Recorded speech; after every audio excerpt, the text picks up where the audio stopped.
Hello everyone. So in this video we'll be talking about the parts of a sewing machine. Majorly we are talking about a hand sewing machine where we can see in the diagram as it is mentioned that the complete sewing machine apart from its lower part, that is the stand or the treadle, is known as the head of the machine. So पूरा का पूरा ऊपर part को हम head of the machine कहते हैं. This head is further divided into two parts. One is the arm and the other is the bed. So जो upper part of the machine होता है that is known as the arm of the machine, and the base या flat part जिसके ऊपर machine रखा होता है that is known as the bed of the machine. Next is the various other parts of a machine, that as you can see in the diagram, the very first part is the spool pin. Is a spool pin. Spool pin वो होता है जिसके ऊपर हम thread को लगाते हैं, धागे को लगाते हैं, उस पिन को हम कहते हैं spool pin. Next is a thread guide. Thread guide is the जिसके आफ्टर हमने एक बार धागे को लगा दिया स्पूल पिन पे, उसके बाद थ्रेड के फर्दर गाइड्स बने होते हैं, तो thread will pass through that first thread guide. Okay, thread guide one. Next part number three is the take up lever. Thread take up lever वो होता है जिसके बीच में से हम थ्रेड को पास कराते हैं, एंड वो धागा जब हम मशीन रन करता है तो it goes up and down, and आगे जो स्विंग प्रोसेस होता है तो it takes the thread up and down. जो ये लिवर होता है वो धागे को ऊपर और नीचे लेके जाता है. Next, part number four is the pressure foot lifter. Pressure foot lifter एक back just at the back of the machine है, एंड ये भी एक लिवर की तरह होता है जो कि प्रेशर फुट के साथ अटैच होता है, जिसका पर्पस ये होता है उसमें प्रेशर फुट को ऊपर या नीचे करने के लिए this pressure foot lifter is there. So if we raise up the pressure foot lifter, तो जो प्रेशर फुट है वो ऊपर हो जाएगा, and we can insert the fabric. हम फैब्रिक को अंदर डाल सकते हैं या निकाल सकते हैं. और जब हम प्रेशर फुट को लोअर कर देंगे तो फिर जो फैब्रिक है it will get locked between the machine, right. So fabric को अपने पोजीशन पे होल्ड करने के लिए प्रेशर फुट होता है, एंड प्रेशर फुट लिफ्टर की मदद से प्रेशर फुट को हम ऊपर या नीचे कर सकते हैं. Next is the tension regulator. Tension regulator is जो धागे का जो धागा वो हमने ऊपर लगाया है उसको वो कितना टाइट है या कितना लूज है will be determined by the tension regulator. इस टेंशन डिस्क के द्वारा हम टेंशन को रिलीज कर सकते हैं या इंक्रीज कर सकते हैं, यानी कि हम बहुत ज़्यादा टाइट भी कर सकते हैं, लूज़ भी कर सकते हैं. और जो धागे का इनटेक है that will be determined by this tension regulator. धागा किस स्पीड से निकल के आएगा और कितना लूजली बाउंड है और कितना किस किस स्पीड से आ रहा है that will be determined by the tension regulator. तो हम इन बहुत ज़्यादा हमने टाइट नहीं करना होता, बहुत ज़्यादा लूज़ भी नहीं करना होता, अदरवाइज़ कई बार स्किप स्टिचेस आते हैं या फिर बहुत ज़्यादा टाइट हो जाता है जो स्टिचेस होते हैं, एंड पकड़िंग होने लग जाती है. So we have to keep the tension balanced. Next part number six is thread guide two. Thread guide two is another guide जिसके बीच में से हमें थ्रेड को पास कराना होता है, and then it goes to the needle. Needle में जाने से पहले थ्रेड गाइड को टू में से जाएगा, and then it will come down to the needle part. Next is our needle clamp. So needle clamp is ये एक क्लैम्प की तरह होता है जो कि निडल को उसके पोजीशन पे होल्ड करने में हेल्प करता है. सो जब हम निडल को लगाएंगे तो हम इस क्लैम्प के द्वारा उसको टाइट करेंगे, उसके पोजीशन पे फिक्स करेंगे. So it helps in holding the needle to its position. Next is the needle bar. So needle bar is the वो बार है जो निडल को होल्ड करके रखता है, जिसके बीच में हमने निडल को इंसर्ट करना होता है. Then point number nine is the feed dog. So जो फीड डॉग का बेसिक पर्पस ये होता है, वो फैब्रिक को बैकवर्ड पुश करता है। सो जब भी कपड़ा स्टिच होता है, जब हम सिलाई करते हैं, मशीन रन्स, तो फैब्रिक जो है वो from front to backward motion में मूव करता है, आगे बढ़ता है। So that is with the help of a feed dog. जो फीड डॉग है वो कंटिन्यूअसली रन करता है, टर्न अराउंड होता है, जिसके वजह से फैब्रिक भी है वो आगे आगे मूव होता जाता है, तो स्टिचिंग आगे बढ़ती जाती है। So the purpose of feed dog is to take the fabric further. Next is the pressure foot. As we have already discussed in relation with the pressure foot lifter, pressure foot का purpose होता है fabric को उसके position पे hold करके रखना, ताकि fabric इधर उधर move ना करे। Next is the needle. Needle is the मतलब जिससे हमने फैब्रिक को स्टिच करना होता है, जिसके बीच में से थ्रेड इंसर्ट होगा and it it pierce into the fabric, and जो स्टिचिंग प्रोसेस रन करेगा that is through the needle. Then part number 12 is the slide plate. So slide plate वो होता है जो कि that is it is an opening होती है ऊपर ऑन द मशीन, जो कि हेल्प करता है जब भी हमने बॉबिन को भरना है या बॉबिन को निकालना है, तो हम ऊपर से भी उसको कंट्रोल कर सकते हैं बाय जस्ट रिमूविंग। इस प्लेट को हम स्लाइड कर सकते हैं to the left, and there opening बन जाती है, जिसके बीच में से हम बॉबिन को लगा सकते हैं या निकाल सकते हैं। We need not push the complete or take up the complete machine को हमें उठाने की ज़रूरत नहीं पड़ती। Just by sliding the plate हम बॉबिन का एक्सेस पा सकते हैं। Next is our balance wheel. So balance wheel is the wheel जिसके बेसिस पे और जिससे पूरे के पूरे जो मशीन है वो रन करती है। जब ये बैलेंस व्हील टर्न अराउंड होता है, हम इसको जब टर्न करते हैं तो ही जो निडल बार है वो अप डाउन होएगा, एंड जो पूरा मशीन का प्रोसेस है, रनिंग है, स्टिचेस आएंगे। सो जो बेल्ट है वो तब मूव करेगी, and the balance wheel is the wheel with which we run or do the stitching, right? Next is the stitch regulator. Stitch regulator वो होता है जिससे हम स्टिच की जो लेंथ है उसको इंक्रीज या डिक्रीज कर सकते हैं। तो अगर हमें बड़ा स्टिच चाहिए या छोटा स्टिच चाहिए, तो स्टिच रेगुलेटर से हम उसको कंट्रोल कर सकते हैं। The smaller the number, the smaller the stitch, and the bigger the number, larger the number, the larger the stitch. Next and final is the bobbin winder. Bobbin winder is an attachment near the wheel जो कि help करता है हमें bobbin में धागा भरने के लिए। अगर हमने बॉबिन में धागा भरना होता है, हम डायरेक्टली उसमें बॉबिन को लगाते हैं, बॉबिन को बॉबिन वाइंडर पे लगाएंगे, and we just press it, and उसके बाद जब हम मूव करेंगे तो हमारा निडल नहीं मूव होता, हमारा बॉबिन वाइंडर विल वर्क। तो उसमें धागा भरने के लिए हम बॉबिन को बॉबिन वाइंडर में लगाएंगे। So these are the various parts of a machine, and we have discussed all the functions as well.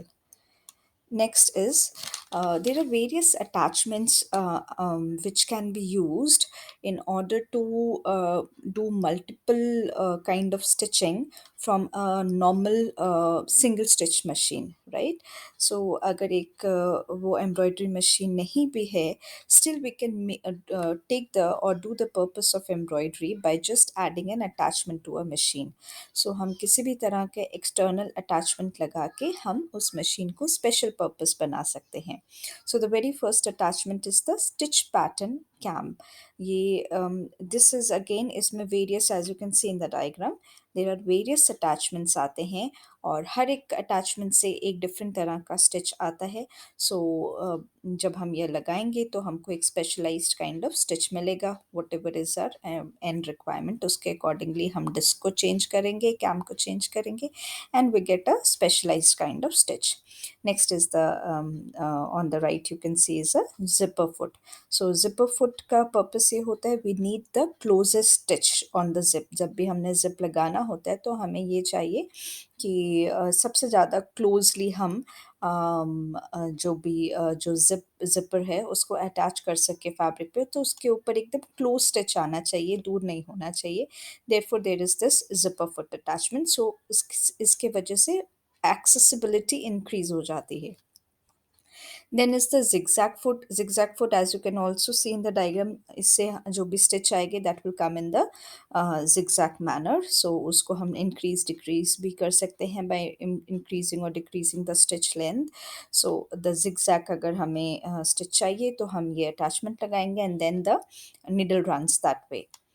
And next is the embroidery foot, अगर हमने कोई पर्टिकुलर टाइप ऑफ एम्ब्रॉयडरी चाहिए तो हमने if with this attachment we can go for an embroidery also.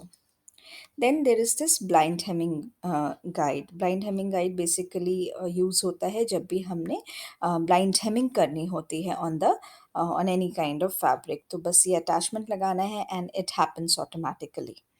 Then this button hole foot, ये भी एक ऐसा एक्सटर्नल अटैचमेंट है जिसको लगा के हम एक प्रिसाइज साइज का बटन होल बना सकते हैं। इसके लेंथ, जो length of the button hole है, we can vary by adjusting the length on the attachment. So इसको छोटे के लिए छोटा कर दे, बड़े के लिए बड़ा करके हम इस अटैचमेंट को लगा के एंड हमें फिक्स्ड वो बटन होल बन जाता है।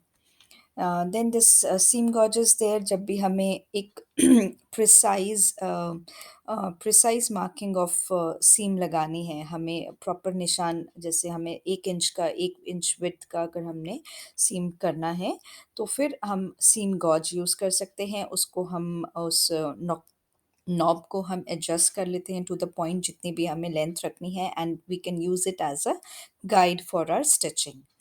Then there is this pressure foot attachment, जिसको हम basically mostly it is used for pin tucks, even button holes के लिए भी use होता है।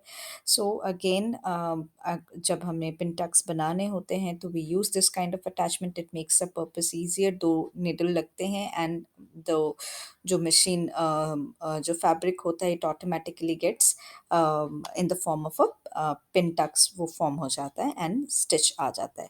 So these are various kind of attachment. Apart from this also there are many other attachments that come and that can be used depending on the model of the machine we can use it. Now the preliminary steps for stitching. Various steps होते हैं जो हमें follow करने होते हैं in stitching में. The very first step is to check the needle. जब भी हमने machine चलानी है उससे पहले first thing we need to make sure is that जो needle insertion है वो properly हो रखा है। कई बार हम उसको बहुत नीचे रखते हैं या बहुत ऊपर रखते हैं। In case we do that, the needle will get needle नीचे bobbin के साथ अड़ेगी and then it might break. So we have to make sure कि needle is properly inserted on the in the needle bar. Next is a winding the bobbin. जो bobbin हमने भरना है, that is the next step. And again the way we wind the bobbin is very important. उसमें evenly wound होना चाहिए, जो धागा है evenly spreaded होना चाहिए, not एक तरफ से ज़्यादा और एक तरफ से कम, because this will ultimately affect the stitching. Then is the checking the lower threading. So lower threading हमने जो भी कर रखी है नीचे, वही बॉबिन केस में जो धागा भर रखा है वो प्रॉपरली लगा है, धागा ठीक ढंग से भरा गया है कि नहीं, एंड देन उसको bobbin is properly inserted into the shuttle और not, that is also very important. Then checking the upper threading, ऊपर की जो थ्रेडिंग है we have to make sure that it is running exactly and passing through exactly through all the guides that are given in the machine. जितने भी guides बने होते हैं, thread guide 1 2 3 4 whatever it is, depending on the model of the machine, thread needs to pass through each and every guide. इसमें से एक भी अगर guide मिस हो जाता है then there it might lead into any kind of faulty stitching. Next step is the balancing the thread tension. Next हमने क्या करना होता है, जो थ्रेड टेंशन है उसको थ्रेड टेंशन रेगुलेटर से उसको बैलेंस करना होता है। बहुत ज़्यादा टाइट करेंगे तो फैब्रिक धागा बार बार टूट सकता है, and if you make it too loose then skip stitches भी आ सकते हैं। So we have to make sure that the tension of the thread is balanced right. And finally regulating the stitch length, and then once all the upper part are set, फिर हमने stitch length को determine करना है, छोटा stitch चाहिए कि बड़ा stitch चाहिए, that we can maintain or that we can fix with the help of the stitch regulator. So next is the stitching process और मशीनिंग। सो वंस हमने ये सारी चीज़ें द प्रीवियस स्टेप्स जो है वो सेट कर लिया, वो देख लिया, चेक कर लिया। देन हमने स्टिचिंग के क्या-क्या प्रोसेस हो सकते हैं, that is the first thing is कि जब जो भी हमने फैब्रिक या पैटर्न हमारा कटा हुआ है जिसको हमने स्टिच करना है, सबसे पहले उसमें से हम पिन्स को रिमूव करेंगे अगर कहीं पे भी लगे हुए हैं, उसको टैग करने के लिए। एंड देन हमने प्रेशर फुट को लिफ्ट करके we'll insert the fabric and will put the pressure back. उसके बाद वापस हम उसको प्रेशर फुट को लोअर करके फैब्रिक को उस बीच मशीन के बीच में फंसा देंगे। Then we have to make sure कि जब भी हम स्टिचिंग कर रहे हैं, we need not excessively pull और पुश द फैब्रिक। फैब्रिक को हमने पीछे से खींचना भी नहीं है एक्सेसिवली और बहुत ज़्यादा पुल भी नहीं करना है। So we have to make sure कि हम एक्सेसिव पुश या पुल नहीं कर रहे। It should go gently at on its own.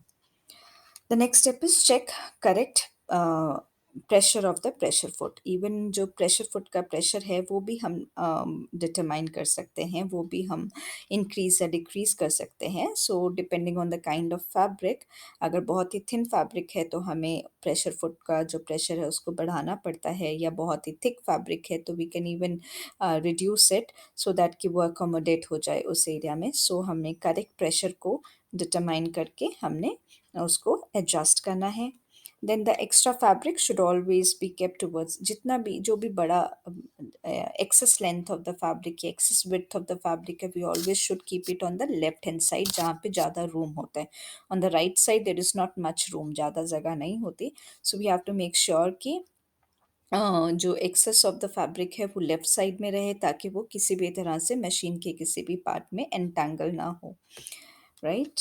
Then एक बार हमने जब स्टिच लेंथ वगैरह फिक्स कर दी तो फाइनल गो से पहले we just check it on a rough fabric. एक बार हम रफ फैब्रिक पे मशीन को रन करके देख लेते हैं whether it is running perfectly or not, and then we check the seams from both front and back side and we see कि कोई thread tension को maintain करना है कि नहीं, and then we start stitching. Then we start go ahead with the final fabric. So पहले rough fabric पे we have to try it and then we move on to the final fabric. Then next is our अगर हमें किसी भी तरह का synthetic fabric अगर हम यूज़ कर रहे हैं या कोई भी अदर लाइनिंग मटेरियल हम यूज़ कर रहे हैं, तो उसको we have to make sure कि हमें उसको एक फ्लैट टॉप पे रखना है और फ्लैट सीम ही लगानी है। With this we have to make sure because the fabric is very slippery and it might slide along and the stitch might not come perfectly or at the desired position. So वो properly उसको अपने position पे hold करके रखने के लिए we have to make sure कि वो properly it is laid flat on the table on the top of the machine.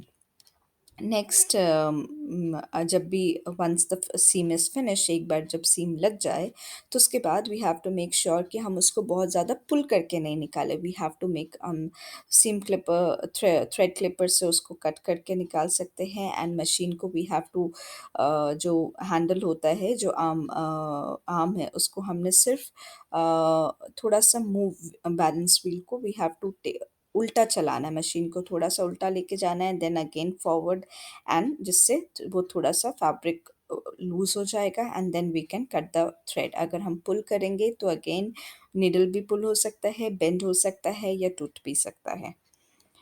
Then finally we अगर हम कोई थ्रेडल यूज़ कर रहे हैं या कोई इलेक्ट्रिक मशीन यूज़ कर रहे हैं, in that case we have to check the speed of the machine and हम उसको अपने डिज़ायर्ड स्पीड के अकॉर्डिंग उसको हम सेट कर सकते हैं।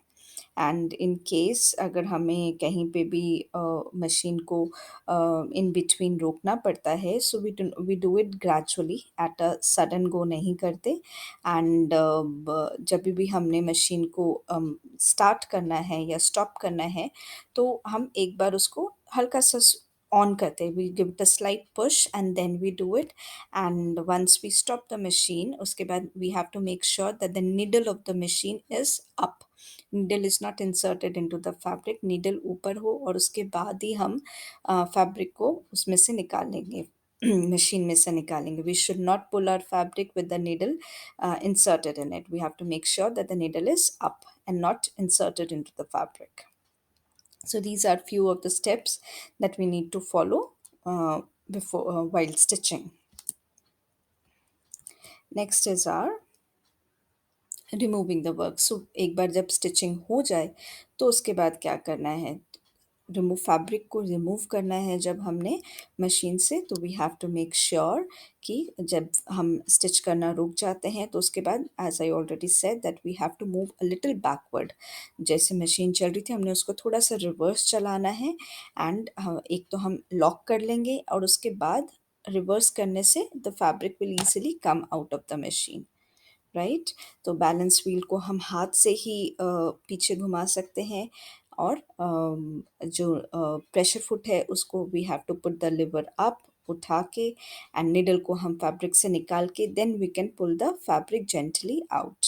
सो दिस वे जो फैब्रिक है वो फटेगा नहीं, एंड इवन जो थ्रेड है वो ब्रेक नहीं होगा. So just one thing to keep in mind is कि we always have to lock the stitch before taking it out abruptly.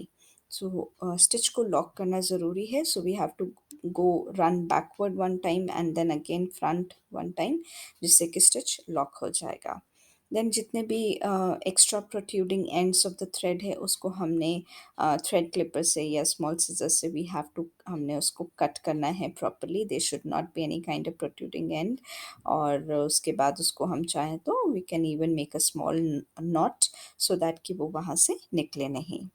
And these are the few tips that we need to follow. And कोई भी extra ends अगर हमें दिख भी रहा है तो we just need to trim it apart. That's it.